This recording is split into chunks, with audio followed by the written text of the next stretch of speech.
1948 سے آنورڈ یا 1900 بیلفور ڈیکلریشن 1917 سے آپ لے لیں تو فلسطینی تو پچھلے 100 سال سے ایک غاصبانہ قبضے کے اندر رہ رہے ہیں. تو بس اور غزہ کی ایک بات کہی جا رہی تھی کہ شاید سعودی عرب اگر اسرائیل کے ساتھ معاملات کو آگے بڑھاتا ہے تو پھر پاکستان کو بھی شاید سعودی عرب کے ساتھ جانا پڑتا.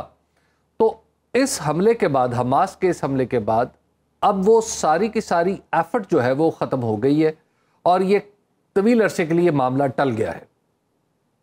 جی ہاں، معاملہ تو فی الحال ٹل گیا ہے، لیکن اس میں دیکھیے ایک اور پہلو بھی ہے. اس میں ایران کا ایک پہلو بھی ہے، کیونکہ جب سے ایران اور سعودی عرب کے تعلقات بحال ہوئے ہیں مارچ اس سال، اس وقت سے آپ نے نوٹ کیا ہوگا کہ مغربی دنیا اور خاص طور پہ امریکہ بڑا ایکٹیو ہو گیا. بہت سے ڈیلیگیشن سعودی عرب بھجوائے. پھر سعودی عرب نے کچھ شرائط رکھی اور ان میں سے بہت سی شرائط میں ایک شرط یہ بھی تھی کہ یو ایس امریکہ ہمیں سیکیورٹی گارنٹیز دے، ڈیفینس پیکٹ کرے ہمارے ساتھ، ہمیں سول نیوکلیئر انرجی پروگرام کرنے کی اجازت دے، تب ہم کہیں، یا پھر فلسطین نے بھی انہیں کچھ مانگی کہ کچھ فلسطینیوں کی زندگی آسان کریں. تو ایک لحاظ سے یہ خطرہ دوبارہ ہو گیا ہے سعودی عرب کے لیے کہ حماس، حزب اللہ، اسلامی جہاد، یہ تنظیمیں دوبارہ ایکٹیو چونکہ ہو گئی ہیں، تو سعودی عرب کے لیے بھی ایک لحاظ سے دوبارہ یہ خطرہ ہو گیا ہے کہ ایران پھر اسی روش پہ تو نہیں چل پڑا.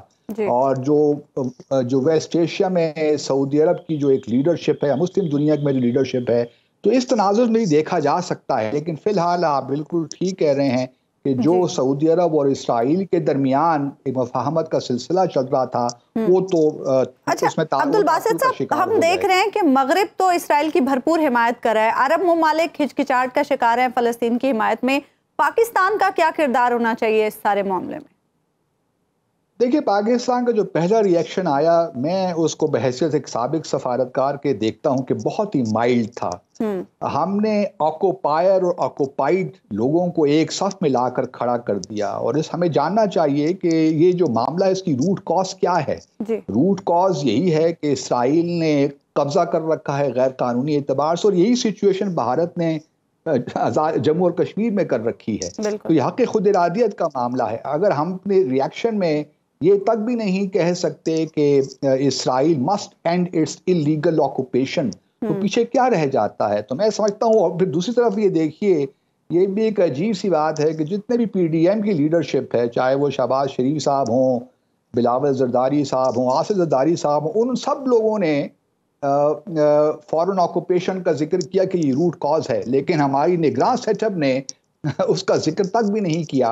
اور وہ فلسطینیوں اور اسرائیلیوں کو اس طرح ٹریٹ کر رہے ہیں کہ شاید کوئی اسرائیل کا کوئی جرم ہی نہیں ہے، اور جو کچھ اس وقت ہو رہا ہے فلسطین میں ان میں کوئی اس کا ہاتھ نہیں. ہم سب چاہتے ہیں کہ سیز فائر ہو، لوگ نہ وہاں شہید ہو، ہم سب یہ چاہتے ہیں، لیکن کم از کم چیزوں کو صحیح پرسپیکٹو میں رکھ کر ریاکٹ کرنا چاہیے. لیکن شاید ہم نے، اکرم جیسا آپ نے کہا، ہم بھی عرب دنیا کی طرف دیکھ رہے تھے کہ جب وہ ریاکٹ کریں گے تو ہم بھی ہمارا جو ریاکشن ہے وہ کوئی بہت زیادہ ایکسٹریم نہ ہو جائے. لیکن ایک بات یاد رکھنی چاہیے کہ ہمارا اپنا بھی ایک پرنسپل موقف ہے کشمیر پہ، فلسطین میں، اور جو گورنمنٹس کا جو ریاکشن ہے، وہ جو لوگوں کی یہاں پہ خیالات ہیں، جو جذبات ہیں، اس سے مطابقت نہیں رکھتا، قطعا مطابقت نہیں رکھتا. تو یہ بڑی، میں سمجھتا ہوں کہ ایک لحاظ سے مائلڈ ہمارا ریاکشن آئے. بس صاحب، آپ کو لگتا ہے کہ دیکھیے حماس ظاہر ہے اس طرح ایک ایسی تنظیم نہیں ہے جو کسی کوئی حکومت چلا رہی ہو. حماس اور اس پرٹیکولر کیس میں حزب اللہ بھی آپ کو نظر آتا ہے کہ دونوں غیر حکومتی تنظیمیں ہیں. آپ کو لگتا ہے کہ آگے چل کر یہ دوبارہ سے صورتحال 90s والی ہو سکتی ہے، یا وہ صورتحال ہو سکتی ہے جس کو دہشت گردی سے تعبیر کیا جاتا رہا ہے امریکہ کی طرف سے، بالخصوص 9/11 کے بعد؟ بالکل ٹھیک کہہ رہے ہیں آپ. دیکھیے، حماس تو ویسے بھی ٹیررسٹ آرگنائزیشن امریکہ نے بھی ڈکلیئر کیا ہوا ہے، اور باقی بھی جو مغرب ممالک ہیں انہوں نے اس حماس کو لسٹ کیا ہوا ہے as a terrorist organization.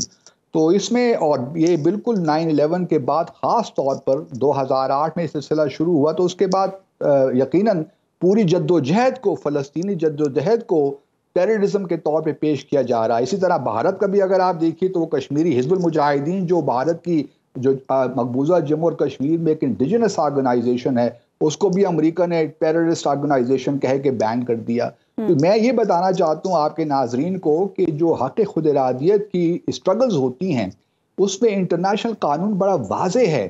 Actually been الاقوامی عالمی برادری کی یہ ذمہ داری ہے, ایک پرنسپل ہے انٹرنیشنل قانون میں جسے کہتے ہیں ایرگا اومنس, اس کے تحت انٹرنیشنل کمیونٹی پہ لازم ہے کہ وہ اس قسم کی جو تحریکیں ہیں ان کی ہر قسم کی مدد کرے, یہاں تک کہ ان کو آرمز بھی پرووائڈ کر سکتے ہیں, یہاں تک قانون کہتا ہے. لیکن مسئلہ یہ ہو گیا ہے کہ اب اسرائیل بہت ایک لحاظ سے اس کی جو ایک ہمارا تھا کہ انونسیبل ہے, کوئی اس کو ٹچ نہیں کر سکتا, لیکن بہرحال جو فلسطینیوں نے دکھا دیا ہے کہ اسرائیل کی طاقت کو بھی چیلنج کر سکتے ہیں. ایک لحاظ سے نئی سچویشن. جی باسط صاحب, میں آپ سے سمجھنا چاہوں گا کہ ایک صورتحال اگر ہم دیکھیں تو آزادی کشمیر میں, یعنی کشمیر کی آزادی کی تحریک میں اور فلسطین کے آزادی کی تحریک میں ہمیں دونوں میں زمانی مماثلت بھی نظر آتی ہے, طریقہ کار کی مماثلت بھی نظر آتی ہے, سیاسی مماثلت بھی نظر آتی ہے. آپ کو لگتا ہے کہ اگر حماس اس وقت یہاں پر سرگرم ہو گئی ہے تو اس کی دیکھا دیکھی ہم نے ماضی میں بھی دیکھا ہے کہ کشمیر کے اندر بھی, یعنی مقبوضہ کشمیر کے اندر بھی معاملات کسی اور نہج پہ چل پڑتے ہیں, تو آپ کو لگتا ہے کہ اب بھی ایسا ہوگا اور کیا انٹرنیشنل انوائرمنٹ میں اس کی گنجائش ہے؟ دیکھیے تحریکوں کا جو اس قسم کی تحریکیں ہوتی ہیں وہ آبویسلی ان میں اپس اینڈ ڈاؤنز آتے رہتے ہیں. تاریخ اس بات کی گواہ, یہ نہیں ہوتا کہ ایک تحریک مسلسل ایک ہی لائن پہ چلتی رہے, اس میں کبھی بہتری آئے گی, کبھی اس کو کامیابیاں ملیں گی, لیکن اس قسم کی تحریکیں ختم نہیں ہوتی. اگر بھارت یا اسرائیل کو یہ خوش فہمی ہے کہ اگر آج دنیا ان کے ساتھ, خاص طور مغربی دنیا کھڑی ہے تو یہ تحریکیں دب جائیں گی, ایسا ہونے والا نہیں ہے. اور میں کشمیر کے بارے میں بھی یہی سمجھتا ہوں کہ کشمیر کی تحریک کو اس وقت بہت بڑے چیلنجز ہیں. اگر آپ دیکھیے تو حریت کی تمام قیادت اس وقت نظر بند ہے تہاڑ جیل میں. مطلب ڈاکٹر قاسم فختو آپ لے لیجیے, 30 سال سے تہاڑ جیل میں, ان کی بیگم صاحبہ آسیہ اندرابی, شبیر احمد شاہ, یاسین ملک, تمام لیڈرشپ جو ہے, تو ایک لحاظ سے سیاسی خلا تو وہاں مقبوضہ جموں اور کشمیر میں موجود ہے. لیکن یہ ایسا نہیں ہے کہ لوگ اس جد و جہد سے ایک لحاظ سے الگ ہو گئے ہیں. وہ تحریک ہے, وہ جاری رہے گی. کبھی آپ اس کو ایک نظر آئے گا, مومنٹم بڑھے گا, کبھی کم ہوگا, لیکن ایونچولی اسرائیل اور بھارت کو یہ طے کرنا ہے کہ اگر مڈل ایسٹ میں دیرپا عمل لانا ہے, جنوبی ایشیا میں دیرپا عمل لانا ہے, تو ان دونوں ڈسپیوٹس کا ریزالو ہونا بہت ضروری ہے. اچھا عبدالباسط صاحب, آپ کیا دیکھ رہے ہیں, یہ جو کرائسس ہے یہ کتنا لمبا جا سکتا ہے اور اس کے انٹرنیشنلی کیا اثرات ہوں گے؟ دیکھیں انٹرنیشنلی اثرات تو یہ ہیں کہ اس وقت امریکہ میں الیکشنز اگلے سال ہونے جا رہے ہیں, تو اس وقت ڈومیسٹک پالیٹکس بھی ہے. بینجامن خود کرپشن میں گھرا ہوا ہے, وہ چاہے گا کہ تھوڑی سی سچویشن کا اسکلیٹ کرے تاکہ وہاں سے بھی توجہ ہٹے اور وہ ایک دوبارہ ایک ایز اے اسٹرانگ لیڈر کے طور پہ ابھرے. تو میں اس کرائسس کو دیکھ رہا ہوں ایسے کہ ایک ایسکلیٹ ہوگا ان دا سینس کہ غزہ میں کافی تباہی ہوگی, اور جو ہم دیکھ رہے ہیں تقریباً اب 800 سے 900 فلسطینی شہید ہو گئے ہیں اور غزہ میں مسلسل بمبارڈمنٹ ہو رہی ہے. اب دیکھنا یہ ہے کہ آیا قطر جیسے ممالک بیہائنڈ دا سینز کچھ جو اس وقت کیپٹیوز ہیں فلسطینیوں کے پاس اسرائیلی, ان کو چھڑانے کے لیے کیا اقدامات ہوتے ہیں. وہ شاید ایک ایسی چیز ہے جس سے شاید کچھ ڈی ایسکلیشن ہو. اور پھر عرب لیگ کا اجلاس ہوگا, اس میں دیکھتے ہیں کہ سعودی عرب یا عرب لیگ کیا پوزیشن لیتی ہے. تو یہ سامان وہ, کیونکہ اسرائیل کو بھی یہ بڑا واضح ہے کہ وہ بھی نہیں چاہے گا کہ سعودی عرب کو بہت دور تک پش کرے. وہ چاہے گا کہ جو ابراہیم ایکارڈز ہیں ان کو واپس ریلز پہ لائے, ٹریک پہ لائے, تاکہ سعودی عرب کے ساتھ تعلقات ہوں. تو ایک لحاظ سے بہت سے فیکٹرز ہیں, لیکن اگلے 3-4 دن تو ڈیفینیٹلی یہ سلسلہ جاری رہے گا. اور جو وہ کہتے ہیں کہ حماس کو ختم کر دیں گے وہ تو ممکن نہیں ہے, لیکن بہرحال ہم دیکھیں گے کہ سویلینز وہاں شہید ہوں گے, انفراسٹرکچر تباہ کریں گے, اور کچھ ڈومیسٹک کنزمپشن کے لیے سارا کام ہوگا. ٹھیک ہے, بہت بہت شکریہ ڈاکٹر عبدالباسط صاحب, آپ پروگرام میں ہمارے ساتھ موجود تھے. حبیب صاحب, ڈاکٹر عبدالباسط صاحب جس طرح سے مینشن کر رہے تھے کہ نگران حکومت کو جو ریاکشن دینا چاہیے تھا وہ ریاکشن اس معاملے پر نہیں دیا گیا. دیکھیے میرا خیال ہے کہ نگران حکومت کو اسی طرح کا ہی ریاکشن دینا چاہیے تھا, اور پاکستان کی روایتی جو پالیسی ہے اسرائیل کے حوالے سے وہ اس 2 جگہ سے سٹیم ہوتی ہے, ایک نظریاتی اور دوسرا عملی. نظریاتی حوالہ اس کا قائد اعظم رحمۃ اللہ علیہ کا ہے. قائد اعظم رحمۃ اللہ علیہ نے فلسطین پر اسرائیل کے قبضے کو غاصبانہ قبضہ قرار دیا, اور اس وجہ سے ہم انہی سے رہنمائی لیتے ہوئے آج تک اسرائیل کو تسلیم کرنے کے لیے تیار نہیں۔ دوسری ہے پریکٹیکل چیز۔ پریکٹیکل چیز یہ ہے کہ چونکہ یہ عرب کا معاملہ ہے، یعنی عرب کے اندر ہے، تو اس لیے ہم ہمیشہ دیکھتے ہیں کہ جو عرب پاورز ہیں وہ اس بارے میں کیا سوچتی ہیں۔ مثال کے طور پہ سعودی عرب اس حوالے سے کیا سوچتا ہے، یو اے ای کی کیا اپروچ ہے، اسی طرح شام کیسے سوچتا ہے، مصر کیسے سوچتا ہے، جو اسرائیل کے قریب کے ملک ہیں وہ کیسے اس حوالے سے سمجھتے ہیں چیزوں کو، جارڈن کیسے دیکھتا ہے۔ تو جب یہ ملک اپنی پالیسی طے کرتے ہیں تو اس کے بعد ہم اکارڈنگلی اپنی پالیسی کو ایڈجسٹ کرتے ہیں۔ یہ ہماری روایت رہی ہے پریکٹیکلی۔ جیسے ہی اسرائیل تنازع بڑھتا ہے اور عرب جتنے بھی ہمارے بھائی ہیں وہ جب اس کے اوپر سخت موقف اختیار کرتے ہیں تو ہم اتنا ہی سخت موقف اختیار کرتے ہیں۔ اس کی وجہ بڑی پریکٹیکل ہے کہ وہاں کا جو بھی معاملہ ہے، چاہے وہ دفاعی، جیسے ابھی تقریباً جنگ کی صورتحال پیدا ہو گئی ہے تو اس کو نمٹنا انہوں نے ہے۔ اسی طرح پاکستان میں جب ہم کشمیر کے مسئلے پر کوئی موقف اختیار کرتے ہیں تو عرب ممالک اس کو ریسیپروکیٹ کرتے ہیں، یعنی ہمارے اس طرز عمل کو، اور پھر یعنی جب ہم اس کو، یعنی جس طرح ہم عرب کے لیے اسرائیل پر یا فلسطین پر جو موقف اختیار کرتے ہیں، اسی طرز عمل کو ریسیپروکیٹ کرتے ہوئے کشمیر پر ہمارا جو موقف ہوتا ہے اس کو تقویت دیتے ہیں۔ تو لہٰذا یہ ایک اس طرح کا معاملہ ہے، تو اس وجہ سے ہمیں تھوڑا سا انتظار کرنا چاہیے، اور میرا خیال ہے کہ یہ ٹھیک بات ہے کہ ہماری جو نگران حکومت ہے اس نے اتنا ہی وہی موقف اختیار کیا ہے جو سعودی عرب کا ہے، جو یو اے ای کا ہے، یا جو دوسرے ملکوں نے، جو اس خطے کے ملک ہیں انہوں نے۔ کل عرب لیگ کے اجلاس کے بعد کوئی واضح سچویشن ہمارے سامنے آئے گی تو اس کے بعد پھر پاکستان کا موقف مزید واضح ہو سکتا ہے؟ ڈیفینیٹلی۔ دیکھیے، جب عرب لیگ اس کے اوپر کوئی مشترکہ موقف اختیار کرتی ہے تو اس کے بعد ہمارا موقف بھی اس کے اوپر اسی کی تائید میں ہوگا ڈیفینیٹلی، اور اس سے یعنی اتنی ہی قوت کا ہوگا، اور ہمارے موقف سے جو عرب لیگ ہے اس کے موقف کو بھی تقویت ملے گی۔ لیکن ہمیں یہ نہیں بھولنا چاہیے کہ دیکھیے عظمیٰ، یہ جو تنازع ہے یہ شاید پھیل جائے۔ آپ دیکھ رہی ہیں کہ اگرچہ سعودی عرب نے اس پہ پہلا رسپانس سعودی عرب کا بڑا نسبتاً نرم تھا، اسی طرح یو اے ای کے حوالے سے آج فاکس نیوز نے ان کی ویب سائٹ پہ ایک خبر ہے، وہ میں دیکھ رہا تھا کہ انہوں نے یو اے ای نے شام کو کہا ہے، یعنی سیریا کو کہا ہے کہ آپ اپنی سرزمین اسرائیل کے خلاف استعمال نہ ہونے دیں۔ یعنی اگرچہ آپ یو اے ای کے اس موقف کو شاید بعض ایموشنلی دیکھا جائے تو شاید کسی اور انداز سے اس کی تشریح ہوگی، لیکن اس کا مطلب ہے کہ یو اے ای بھی اس تنازع کو پھیلانا نہیں چاہ رہا۔ اچھا، ایران ہے تو ایران کا ایک بڑا سخت موقف رہا ہے اسرائیل کے اوپر، جیسا بھی آپ نے ان کے بیان کا بھی ذکر کیا آیت اللہ خامنہ نے کی۔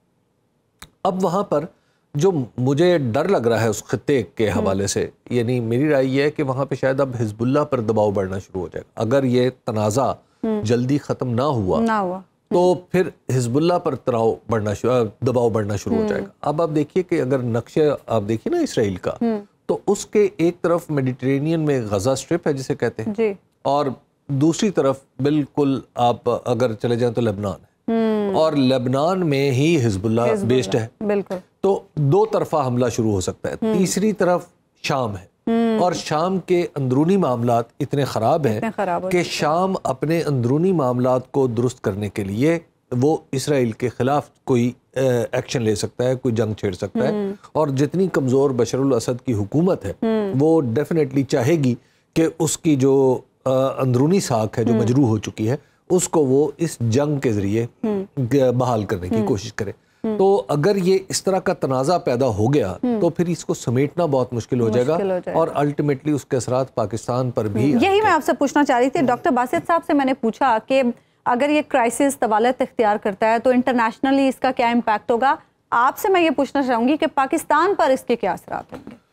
دیکھیے، پاکستان پر اس کے اثرات دو طرح کے آئیں گے۔ ایک تو یہ ہے کہ بہت سارے جو مسلمان دنیا ہے اس کی نظریں ہماری طرف لگیں گی اگر یہ تنازع بڑھتا ہے، یا اس میں کوئی ملک جنگ میں، ابھی تک تو حماس ایک تنظیم ہے نا، اگر کوئی ملک ایک اقدام کا فیصلہ کر لیتا ہے تو تب ہمارا بڑا امتحان ہوگا۔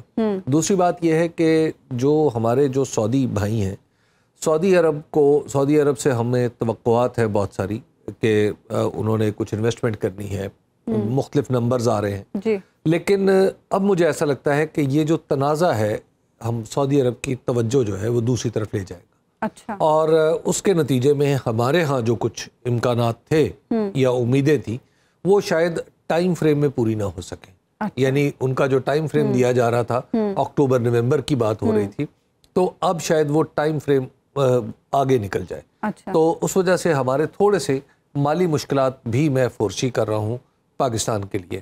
اور اسی طرح آپ دیکھ لیجئے کہ یونائیٹڈ عرب جو ہمارے متحدہ عرب امارات ہیں UAE، وہ بھی اگر اس تنازع میں زیادہ الجھ جاتا ہے، ظاہر ہے وقت لگتا ہے اس طرح کے تنازعات کو سلجھانے میں، تو اس کی توجہ بھی ہماری طرف اس خطے کی طرف کم ہو جائے گی. تو لہٰذا بہت سارے ہمارے جو معاشی معاملات ہیں مجھے ایسے لگتا ہے کہ اگر یہ تیزی سے معاملات حل نہ ہوئے، نارملائزیشن نہ ہوئی، تو ہمارے اوپر بھی اس کے اثرات آئیں گے اور نیگیٹو ہی ہوں گے. اور پھر تیسری بات ہے کہ ایران ہمارا پڑوسی ملک ہے اور ایران کا ایک موقف ہے، اور ایران اگر اس معاملے میں مزید اس کو بڑھاتا ہے تو ڈیفینیٹلی اس کے اثرات بھی پھر اس خطے پہ آئیں گے اور ہمیں بھی پوزیشنز لینے پڑیں گی. ٹھیک ہے، ٹھیک ہے. ایک بریک ہم لیں گے یہاں پہ ناظرین، اور بریک کے بعد ہم واپس آئیں گے تو بات کریں گے ملکی سیاسی صورتحال کی، اور خاص طور پر انتخابات کے حوالے سے نگران حکومت کا کیا ٹیک ہے، اس پر بھی بات. ویلکم بیک ناظرین. پاکستانی سیاسی منظرنامے کی اگر ہم بات کریں تو قوم نئی قومی اسمبلی کی تشکیل کے منتظر ہے. گزشتہ قومی اسمبلی کو تحلیل ہوئے اب 63 دن ہو چکے ہیں. انتخابات واقعی جنوری میں ہی ہوں گے یا خدشات کی بدلیاں اسے آگے دھکیل دیں گی؟ کیونکہ مولانا فضل الرحمان صاحب یہ کہہ رہے ہیں کہ انتخابات بھلے ہی کل ہوں، وہ تیار ہیں، لیکن جنوری میں الیکشن پر اثر پڑے گا.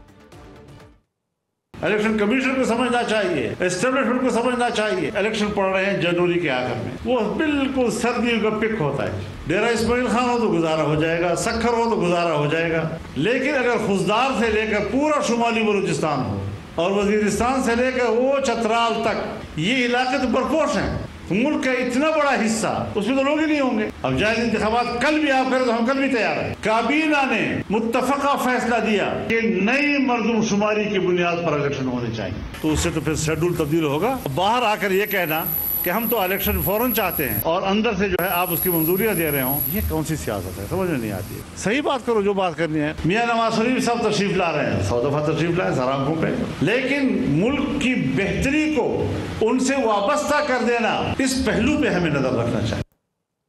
دوسری طرف نواز شریف صاحب چوتھی بار وزیر اعظم بننے کی خواہش لیے وطن واپس تشریف لا رہے ہیں، اور انہوں نے سالم جہاز بھی بک کرا لیا. اسحاق ڈار نے یہ دعویٰ کیا ہے کہ نواز شریف کی گرفتاری کا کوئی امکان نہیں ہے. ادھر صدر مملکت ڈاکٹر عارف علوی تلخیاں ختم کرنے اور شفاف انتخابات کی بات کر رہے ہیں. ساتھ ہی میں ان کا یہ بھی کہنا ہے کہ اگر لوگ اپنی پسند کی قیادت منتخب نہ کر سکے تو پھر جمہوریت بے معنی ہو جاتی ہے.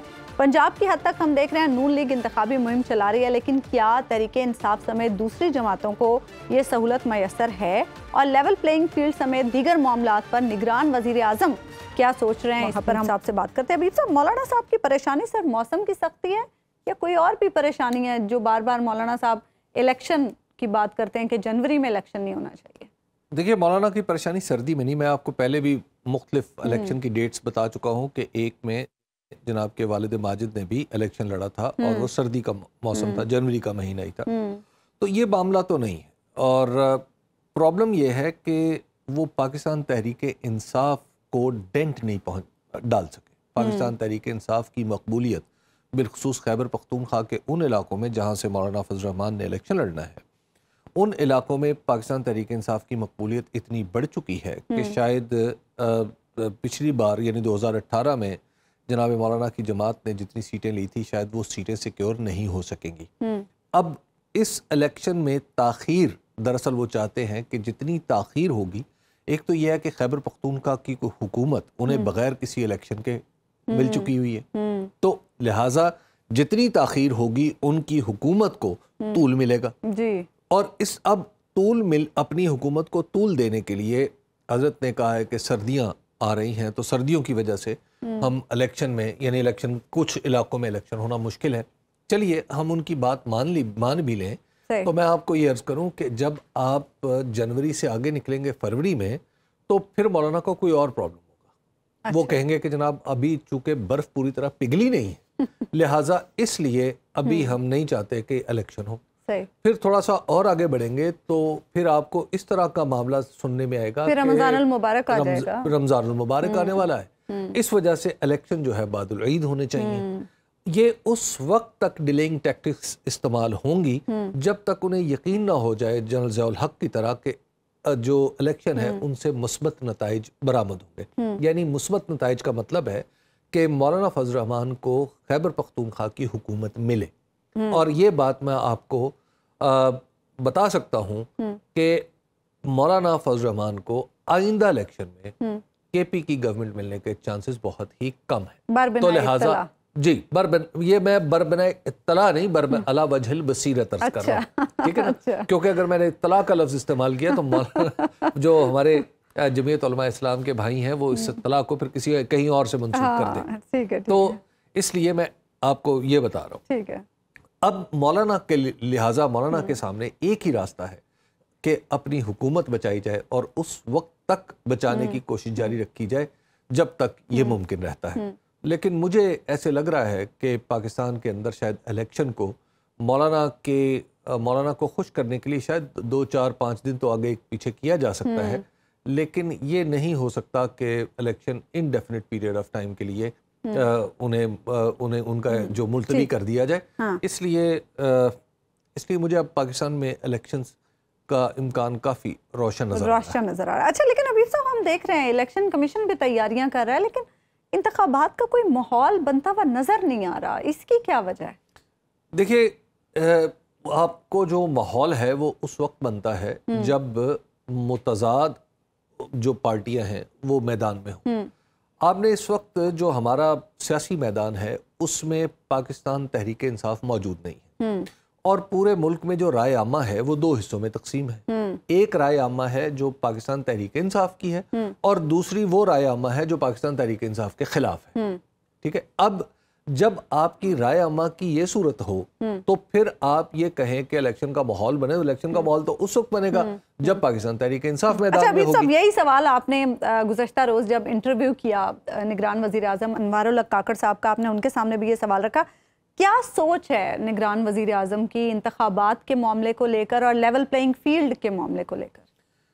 دیکھیے جو ایک تو وہ جو کچھ انہوں نے فرمایا وہ ٹی وی پہ سب لوگوں نے دیکھ بھی لیا, لیکن اس کے ساتھ ہی جب کل ہم نے انٹرویو کیا تو اس کے فوراً بعد ہی ایک صحافیوں کی ایک مجلس تھی جس میں بھی حاضر تھا, اور وہاں پہ بڑے سینئر صحافی موجود تھے سبھی, مطلب مجیب الرحمان شامی صاحب, نجم سیٹھی صاحب, چودھری غلام حسین صاحب, عاصمہ شرازی صاحبہ, محمد مالک صاحب, یہ سب لوگ وہاں پر, بہت کامران شاہد صاحب, بلکہ کامران شاہد صاحب کو کہا میں نے کہ کامران شاہد صاحب اگر آپ میرا بھی انٹرویو کر لیں تو خیر. اب بات یہ ہے کہ یہ سب لوگ وہاں پہ سینئر لوگ موجود تھے, اور جب وہاں پہ موجودگی میں وزیر اعظم نے بڑی طویل گفتگو کی, یعنی 6:30 بجے سے لے کے تقریباً 10 بجے تک وہ انٹریکشن رہا. تو وزیر اعظم نے ان مینی ورڈز جو بات کہی وہ یہ تھی کہ ہمیں اپنی زمینی حقائق ذہن میں رکھنے چاہیے اور ہمیں انہی زمینی حقائق کے مطابق ہی توقعات باندھنی چاہیے. اور وزیر اعظم بار بار ایک لفظ استعمال کرتے ہیں ٹرانزیشنل ڈیموکریسی یا ٹرانزیشن ڈیموکریسی, اور یہ ایک ایسی ٹرم ہے جب وزیر اعظم کے منہ سے نکلتی ہے تو مجھے بڑا خوف آتا ہے. کیوں؟ وہ اس کی وجہ یہ ہے کہ ٹرانزیشن ڈیموکریسی جو ہے اس میں پھر دستور کی حیثیت سیکنڈری ہو جاتی ہے. اچھا, یہ وجہ ہے. جب دستور کی حیثیت سیکنڈری ہو جائے یا دستور کی ایسی تشریح و تعویل کی جائے جو دستور کی منشا کے مطابق نہ ہو اور انسانی حقوق کا اس میں پوری طرح سول لبرٹیز کا احترام نہ ہو, تو ایسی کیفیت کو آپ ٹرانزیشن ڈیموکریسی کہتے ہیں, یعنی ایسی ڈیموکریسی جو ایک عبوری دور سے گزر رہی ہے. جب وزیر اعظم بار بار اس لفظ کو, اس ٹرم کو استعمال کر رہے تھے تو اس سے میں نے یہ اخذ کیا ہے کہ شاید پاکستان کے پاور سٹرکچر میں الیکشن کی افادیت کے بارے میں کچھ شکوک و شبہات ہیں. اچھا, الیکشن جب بھی ہوتا ہے الیکشن مسائل کا حل ہوتا ہے, لیکن انفارچونیٹلی پاکستان میں اس وقت الیکشن کے ذریعے مسائل کا حل تلاش کرنے کی کوشش سنجیدہ نہیں ہو رہی، بلکہ یہ سمجھا جا رہا ہے کہ اگر الیکشن ہوئے تو معاملات خراب ہوں گے، اور الیکشن سے پہلے مسائل کا حل تلاش کرنے کی کوشش دیکھیے نہیں، جو مسائل کا حل ہے وہ الیکشن سے پہلے نہیں، الیکشن کے بغیر تلاش کرنے کی کوشش ہو رہی ہے. دس از وائی پاکستان ایک ٹرانزیشن ڈیموکریسی نا ہمارے نگران وزیر اعظم کے مطابق. اب یہاں پر سوال یہ پیدا ہوتا ہے کہ کیا ہم اپنے دستور پہ کمپرومائز کر کے یعنی تو آگے بڑھ سکتے ہیں؟ مجھے ایسا لگتا ہے کہ ڈیموکریسی چاہے وہ ٹرانزیشن میں ہو اور چاہے وہ مکمل صورت میں ہو، اس میں الیکشن مسائل کا حل ہوتا ہے. اب ہمارے ہاں پرابلم یہ ہے کہ ہمارے تمام اکابر اپنی اپنی پوزیشن پہ ہیں اور وہ جیتنا چاہتے ہیں. ٹھیک ہے، اب مسئلہ یہ ہے کہ یہ جیت اور ہار کا معاملہ نہیں ہے. اب اس کو اگر سمجھنے کی کوشش کی جائے تو مجھے احتیاط کافی برتنی پڑ رہی ہے اس میں. دیکھیے اب اس معاملے میں فریق ہیں مختلف، اور اس میں ایک فریق پاکستان تحریک انصاف تو ہے. اب پاکستان تحریک انصاف سے مذاکرات یا بات چیت کرنا ہوگی. اگر ہماری ڈیموکریسی ٹرانزیشن میں ہم ایک جمہوریت کے عبوری دور سے گزر رہے ہیں تو بھی یہ ضروری ہے، اور اگر ہم ایک خالصتاً دستوری حکومت ہے، دستوری ملک ہے، تو پھر بھی یہ ضروری ہے کہ پاکستان کے سبھی سٹیک ہولڈرز کے درمیان ایک اتفاق، کم از کم ایک کھلا سا اتفاق کسی صورت یعنی اس سے فرار ممکن ہے. اچھا حبیب صاحب، بریک پہ جانے سے پہلے مجھے یہ پوچھنا ہے، نواز شریف صاحب وطن واپس آ رہے ہیں، انہوں نے پورا جہاز بک کرا لیا ہے امید پاکستان کے نام سے، تو اس پہ بھی ذرا کامنٹ کر دیں پھر تاکہ دیکھیے جو اس وقت تک کی صورتحال ہے، آپ دیکھیے کہ ان کے لیے میدان ہموار کیا گیا ہے. اس بات میں مطلب اب جو آپ نے خود ابھی اپنے ابتدائی میں کہا کہ چوتھی بار پرائم منسٹر بننے کے لیے تشریف لا رہے ہیں، یہ تقریباً سبھی لوگ کہہ رہے ہیں. اب جب آپ دیکھتے ہیں کہ تمام رائے عامہ کے سروے وہ پاکستان تحریک انصاف کے حق میں جی، انفرادی طور پر وہ عمران خان کے حق میں ہیں، عمومی طور پر وہ تحریک انصاف کے حق میں، اور ایسا کوئی حلقہ نہیں ہے کہ جہاں پہ پاکستان مسلم لیگ نون کو، ایسا بھی نہیں ہے کہ وہ ختم ہو چکی ہے، پاکستان مسلم لیگ نون کو سائزبل لوگوں کی حمایت ہے، اور لیکن ایسا نہیں ہے کہ سائزبل لوگوں کی حمایت پی ٹی آئی کو بھی حاصل نہ ہو. تو اب ایسی صورت میں کہ پی ٹی آئی کے ہاتھ بھی باندھ دیے جائیں، پاؤں بھی باندھ دیے جائیں، اور ان سب کو پھر اس کو لٹکا بھی دیا جائے. اب جب ایسی صورتحال ہوگی تو پھر جو الیکشن ہوگا تو میرا خیال تو یہ ہے کہ وہ الیکشن کسی لیڈر کا تعین نہیں کرے گا. یعنی اگر وہ الیکشن اس طرح کا الیکشن اگر نواز شریف صاحب جیت بھی جاتے ہیں تو یہ ان کی قیادت میں کوئی سرخاب کا پر نہیں لگے گا، ان کی قیادت پہ شاید کچھ سوالیہ نشانی لگ جائے. ٹھیک ہے، ایک بریک ہم لیں گے ناظرین یہاں پہ، اور بریک کے بعد واپس آئیں گے تو بات کریں گے پریکٹس اینڈ پروسیجر بل کے خلاف دائر درخواستوں کی سماعت کی. ویلکم بیک ناظرین. پریکٹس اینڈ پروسیجر ایکٹ کے خلاف دائر 9 درخواستوں پر آج چوتھی فل کورٹ سماعت سپریم کورٹ میں ہوئی، جسے براہ راست نشر کیا گیا. دوران سماعت چیف جسٹس قاضی فائز عیسیٰ نے یہ ریمارکس دیے کہ 4 سماعتوں کے باوجود ایک کیس ختم نہیں ہوا، یہ ہے ہماری کارکردگی. آج کی سماعت میں کیا کچھ ہوا جانتے ہیں. اسلام آباد سے ہمارے نمائندے عدیل سرفراز ہمارے ساتھ موجود ہیں. عدیل، کہاں تو چیف جسٹس صاحب پہلی سماعت میں ہی کیس کو نمٹانا چاہ رہے تھے، اور کہاں اب چوتھی سماعت میں بھی کچھ نہیں ہو پایا؟ جی بالکل، اور اس ایگزائٹی کا مظاہرہ آج چیف جسٹس آف پاکستان نے خود بھی کیا ہے. انہوں نے خود اس بات کو تسلیم کیا ہے کہ یہ ہے ہماری کارکردگی، جیسا کہ آپ بتا رہی ہیں. مگر اس کی ایک بنیادی وجہ یہ ہے کہ پیٹیشنرز کی ایک تو کافی بڑی تعداد تھی اس کیس میں، اور اس کے ساتھ ساتھ جو فریقین ہیں وہ بھی بڑی تعداد میں موجود ہیں. تمام نے اپنے آرگیومنٹس دینے ہیں، اور آج کم از کم جو فریقین ہیں اور پیٹیشنرز ان کے دلائل تو مکمل ہو چکے ہیں. اب صرف اٹارنی جنرل آف پاکستان کے دلائل ہیں جو کل کہا جا رہا ہے، ان کی جانب سے تو دعویٰ کیا گیا ہے کہ 1 گھنٹے میں وہ کنکلوڈ کر لیں گے، اینڈ ممکن ہے 1 سے 1.5 بجے تک یہ کیس کل کنکلوڈ ہو جائے گا.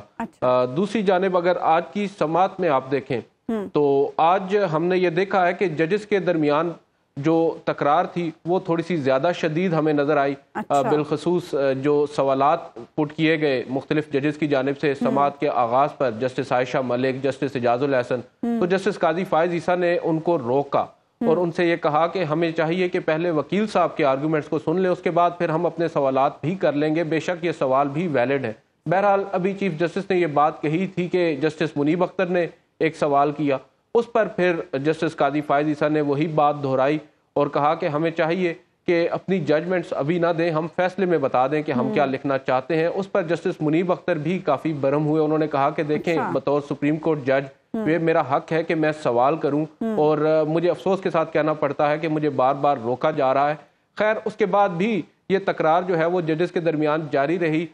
دوسری جانب اگر دیکھیں تو آج خلاف معمول جسٹس منصور علی شاہ جو ہیں وہ کم بولے ہیں، اور زیادہ تر آج ہم نے دیکھا کہ فیصل صدیقی صاحب جو کہ ریپرزینٹ کر رہے تھے ایم کیو ایم کو، ان کے آرگیومنٹس تھے اور کافی ڈیٹیلڈ آج ان کے آرگیومنٹس ہم نے سنے۔ اچھا یہ بتائیے گا عدیل، میں ایک جج صاحب کے بولنے کا بڑا انتظار کرتا ہوں، جسٹس سردار طارق مسعود پوری سماعتوں میں بہت کم بولے یا خاموش رہے؟ سر بہت کم بولے یہ کہنا ٹھیک ہوگا، خاموش صرف ایک جج ہیں، وہ تقریباً آج چوتھا دن تھا سماعت کا اس کیس کی، جسٹس حسن اظہر رضوی، وہ مکمل طور پر خاموش ہیں۔ اور آج ہمیں لگا کہ جب فیصل صدیقی صاحب نے ان کے ہی ایک فیصلے کا حوالہ دیا تو شاید وہ اپنی خاموشی توڑیں گے، مگر وہ آج بھی خاموش ہی رہے اور انہوں نے کوئی بات نہیں کی، تو ان کے بارے میں تو کہا جا سکتا ہے۔ جیسے سردار طارق مسعود کے حوالے سے آپ کی آبزرویشن بالکل درست ہے، سماعت کے آغاز پر جب پہلے دن سماعت ہوئی تھی اس روز انہوں نے ایک دو آبزرویشنز دی تھی، اور اس کے بعد وہ مشورے تو کرتے نظر آتے ہیں جسٹس قاضی فائز عیسیٰ اور ان کی دائیں جانب بیٹھے جسٹس منصور علی شاہ سے، مگر سوالات ان کی جانب سے اس طرح پٹ نہیں کیے گئے جس طرح دیگر سینئر ججز کی جانب سے کیے جا رہے ہیں۔ اچھا اگر ہم دیکھیں تو پوری سماعت میں جو براہ راست دکھائی جا رہی ہے، چیف جسٹس جناب قاضی فائز عیسیٰ صاحب، جسٹس اعجاز الاحسن، جسٹس منیب اختر، ان کے ایسا لگتا ہے کہ دراصل یہ پوری کی پوری سماعت جو ہے وہ ڈرائیو کر رہے ہیں یہ تین ججز، اور اس میں سے بھی بالخصوص دو یعنی جسٹس اعجاز الاحسن اور جسٹس منیب اختر، ان کے سوالات بھی بڑے لاجیکل ہیں، بڑے ویلڈ ہوتے ہیں، اور وہ واقعی ان کا جواب جب آتا ہے تو آدمی کے علم میں بھی کچھ اضافہ ہوتا ہے۔ تو یہ بتائیے کہ باقی یہ میرا تاثر درست ہے کہ یہ ڈرائیونگ فورس اس وقت یہی دو ججز ہیں، بلکہ جسٹس عائشہ بھی؟ آپ کی بات ٹو سم ایکسٹینٹ تو سر بالکل درست ہے، بالخصوص جب سے فری کین کے جو ریسپونڈنٹس ہیں جو اس قانون کے حق میں آئے ہیں، ان کے سامنے اگر ہم دیکھیں تو یہ تین ججز ہی ہیں جن کی جانب سے سوالات پٹ کیے جا رہے ہیں زیادہ تر، اور اسی طرح جب درخواست گزار تھے یا جو پٹیشنرز ہیں ان کی جانب سے جب آرگیومنٹس دیے جا رہے تھے تو اس وقت یہی جو ریشو تھی یہ دوسری جانب۔ ٹھیک ہے عادل، بہت بہت شکریہ، پروگرام میں ہمارے ساتھ موجود تھے۔ دیکھتے ہیں کہ کل یہ کیس نمٹ پاتا ہے یا نہیں۔ پروگرام کا وقت ختم ہوا، ناظرین آپ سے ملاقات ہوگی انشاءاللہ کل۔ اللہ حافظ۔